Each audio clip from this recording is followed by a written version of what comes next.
All right, hello everybody. So as promised, here's the second video that goes along with this particular quiz. So what you're going to watch here is a fictitious rap battle between John Maynard Keynes. Now his name I've already mentioned. He's the guy that, if you want to call him the liberal, in the sense that he is for an active government. He wants the government to be active in steering the economy. And another guy whose name I have not mentioned yet, his name was Friedrich Hayek.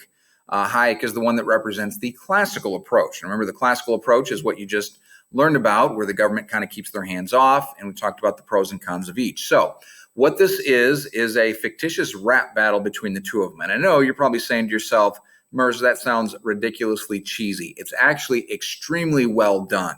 The arguments are very accurate to both sides. They're very well stated. Even the music, I think, is decent. So as we go through, what's going to happen is I will periodically pause it because the arguments are going to come pretty fast, okay? So I'm going to periodically pause it and kind of slow it down a little bit and let you know what you just saw and kind of explain it. But here again, the key thing to remember is that John Maynard Keynes, he's the guy that wants the government involved, okay? Hayek, the second one, he's the guy that wants the government to keep the hands off, and they're going to kind of give their perspective on which one is better. And so here you go.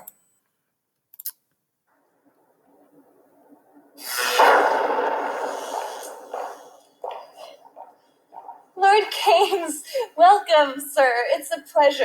Pleasure's all mine. Your agenda. That won't be necessary. I am the agenda. Tell them I've arrived. And then tell them I've arrived. And your name is? Hayek. F.A. Hayek. Good name. Okay, real quick, let me just explain what's going on there. So 100 years ago, the Great Depression occurred. John Maynard Keynes kind of gave FDR especially the game plan for how we're going to deal with this thing. Since that time, we have, in a sense, sold our soul to the Keynesian approach as a nation. In other words, he's the one we follow. And so when he shows up, the lady at the reception desk, she is all enamored and, oh my gosh, Lord Keynes, I'm so excited.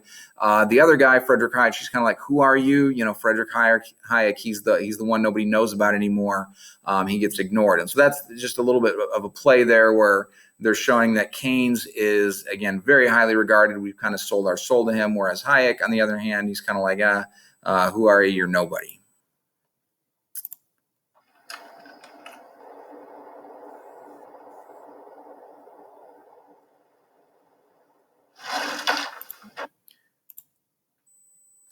Actually, I think this is really funny.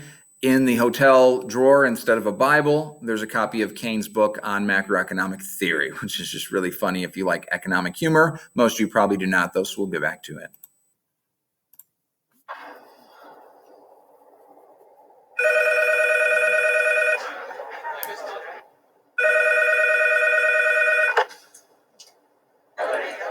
Freddie. Yep. Keynes. Hey, listen, party at the Fed. Already. 20 minutes. Lobby. John Maynard Keynes. F.A. Hayek. Yeah, we're opposed. We oppose each other philosophically. In the same studio. We've been going back and forth for a century. I want to steer markets. I want them set free. There's a boom and bust cycle and good reason to fear it. Blame low interest No, rates. it's the animal spirits. John Maynard Keynes wrote the book on modern macro, the man you need when the economy's off track. Depression, recession, now your question's in session. Have a seat and I'll school you in one simple lesson. Boom, 1929, the big crash. We didn't bounce back, economy's in the trash. Persistent unemployment, the result of sticky wages. Waiting for recovery, that's outrageous. I had a real plan, any fool can understand. The advice real simple, who's aggregate demand? C-I-G, altogether gets to Y. Keep that total growing, watch the economy fly. We've been going back and forth for a century. I want to steer markets. I want them set free. There's a boom and bust cycle and good reason to fear it. Blame low interest No, rates. it's the animal spirit. You see, it's all about spending, hear the register cha-ching. Circular flow, the dough is everything. So if that flow is getting low, doesn't matter the reason. We need more government spending. Now it's stimulus season, so forget about saving. Get it straight out of your head. Like I said, in the long run, we're all dead. Savings is destruction, that's the paradox of thrift. Don't keep money in your pocket or that growth will never lift, because business is driven by the animal spirits, the bull and the bear, and there's reasons to fear its effects on capital investment, income, and growth.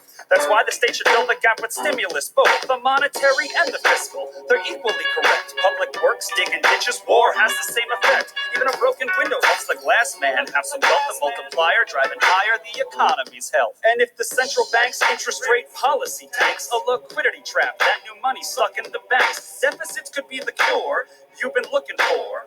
Let the spending soar now that you know the score. My general theories made quite an impression. Revolution! I transformed the econ profession. You know me, modesty, still I'm taking a bow. So say it loud and say it proud, we're all Keynesians now. We've been going back and forth for a century. I want to steer markets. I want them set free. There's a boom and bust. All right, let me pause real quick. There was a lot that just happened. I don't know if you kept up with it all, but here's the thing. First of all, fun fact, notice where they're at right there. Do y'all remember the bull? For those of you that went on senior trips, some of y'all touched the bull in interesting ways that you probably still haven't gotten over. But anyway, notice his philosophy. If you had to sum it up in one word, spend, right? His fix for a recession or any crisis or anything like that, just spend, spend, spend. Doesn't matter what you spend it on, just spend it. Now, you see, and again, I love the play that's going on here. Notice how Keynes is the life of the party. That's why he's so popular. Everybody loves the idea of Santa Claus, right? Everybody loves the idea of getting a stimulus check when the economy is in the tank like it is right now. And so, of course, he's very popular. Think about it this way. Keynes, he's the one that comes to the party and he's got the keg and the buffalo dip. Okay. Hayek, he comes to the party with mineral water and celery sticks. Okay. He's kind of the stick in the mud. And that's why he's kind of getting mocked, made fun of. You notice that Keynes, he's got user-friendly looking girls dancing all around him. And so life is a party when you're spending money. Now, what Hayek is going to tell us in just a moment here is that there's a cost to that spending. Nothing is free, okay? But real quick, just to summarize everything that Keynes just said, spend, spend, spend, okay? The more you spend, the better, okay, is kind of his philosophy. Again, he said a lot. There was a lot going on really fast there, but that's it in a nutshell. So let's listen to what Hayek has to say about all this. Cycle and good reason to fear it. I made my case, Freddie H. Listen up, can you hear it? I'll begin in broad strokes, just like my friend Keynes. His theory conceals the mechanics of change. That simple equation, too much aggregation, ignores human action and motivation. Yet it continues as a justification for bailouts, payoffs by polls with machinations. You provide them with cover to sell us a free lunch. Then all that we're left with is debt and a bunch. If you're living high on that cheap credit hog, don't look for a cure from the hair of the dog. Real savings come first if you want to invest. The market coordinates time with interest. Your focus on spending is pushing on Fred. In the long run, my friend, it's your theory that's dead. So sorry there, buddy, if that sounds like invective. Prepare to get schooled in my Austrian perspective. We've been going back and forth for a century. I want to steer markets. I want them set free. There's a boom and bust cycle and good reason to fear. Now, real quick, so again, what Hayek is saying is, like I say, you spend all that money, there's going to be a cost. Now, here's what really tickles me about this. You might remember back when we talked, I think it was last unit, we talked about inflation and deflation. And remember, I said that inflation happens when there's a lot of spending. And I used an analogy that I said you're not going to understand, but you will at some point a few years down the road, where inflation is like a drinking binge. And remember, most of y'all were confused, and I told you that alcohol is like an adult beverage. Some people like to drink it, and life's a party when you're doing that. But the next day you have the hangover. And here, that's exactly, I've been using that analogy for years, and that's exactly what the video is portraying here. This idea of you can spend all you want, you can have a party, but you're going to pay the penalty the next day, and that's the deflation. And so essentially what Hayek is saying is you can spend a lot, you're going to create a series of bubbles, We need prices to do what they are intended to do, which is adjust and fix the economy and bring us back to equilibrium. So that's kind of what's going on there.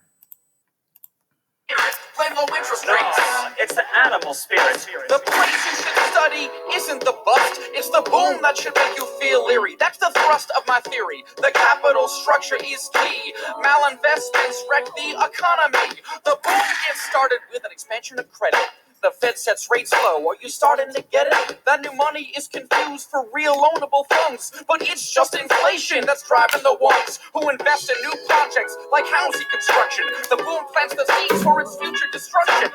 The savings aren't real, consumption's up too, and the grasping for resources reveals there's too few. So the boom turns to bust as the interest rates rise, where the cost of production price signals relies. The boom was a binge, that's a matter of fact. Now it's devalued capital that makes up the slack. Whether it's the late 20s or 2005, booming bad investments seems like they'd thrive. You must save to invest, don't use the printing press, or a bust will surely follow, an economy depressed. Your so-called stimulus will make things worse. Just more of the same, more incentives perverse. And that credit crunch ain't a liquidity trap, just a broke banking system. I'm done, that's a wrap. We've been going back and forth for a century. I want to steer markets. I want them set free. There's a boom and bust cycle and good reason to fear it. Play low interest No, rates. it's the animal spirit.